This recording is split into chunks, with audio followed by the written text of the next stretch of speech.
যাদের পেটে কোনো কাপড় নেই, মাথায় টিপ দিয়া তিলক দেওয়া, কোনো মুসলমানের মেয়েতে এগুলো পড়তে পারে না, অবশ্যই আপনারা ভাড়া করে নিয়ে এসে এগুলো মুসলমানের হিসাবে চালাতে চাচ্ছেন। আমি মিছিলের দিকে তাকিয়ে দুইজনকে চিনতে পেরেছি, বাকিগুলো আমার মনে হয় সব কলকাতা থেকে ভাড়া করা। কারণ এই দেশের মানুষের চাইতে কলকাতার মানুষ আমি বেশি চিনি। আমার জীবনের এই 33 বছর বয়সে আমার মনে হয় অর্ধেক সময় আমার কলকাতার আসামি কেটেছে। কারণ এই দেশে তো আল্লাহর ওলিরা কথা বলতে দিত না, বাধ্য হয়ে দাদার দেশে থাকতাম, ওখানে দেখেছি ওদের কালচারগুলো।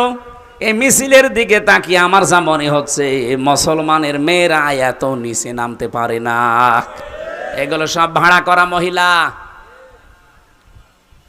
কমিশন যাদেরকে দিয়ে বানিয়েছিল যে 10 জন মহিলা, ওগুলোকে মহিলা বললে গোনা হবে, ওগুলো হিজড়া।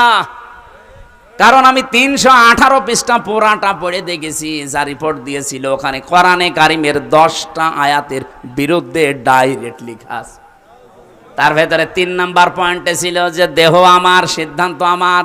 এটা কোরআনে কারিমের প্রায় 10টা আয়াতের বিরুদ্ধে। আলাহুল খালক ওয়াল আমরু, আল্লাহ বলেন আমি বানিয়েছি, সিদ্ধান্ত চলবে কার? আর ওরা বলছে দেহ আমার, সিদ্ধান্ত আমার। দেহ আপনার হয় কি করে? এই দেহটা আপনার হয় কি করে? আপনার মা বাবা শুধু বিছানায় ছিল, এতটুকুই শেষ। বাকি যা করার এ দেহ এ পর্যন্ত বানানো কে? বলেন বলেন। আমি যে আয়াতগুলো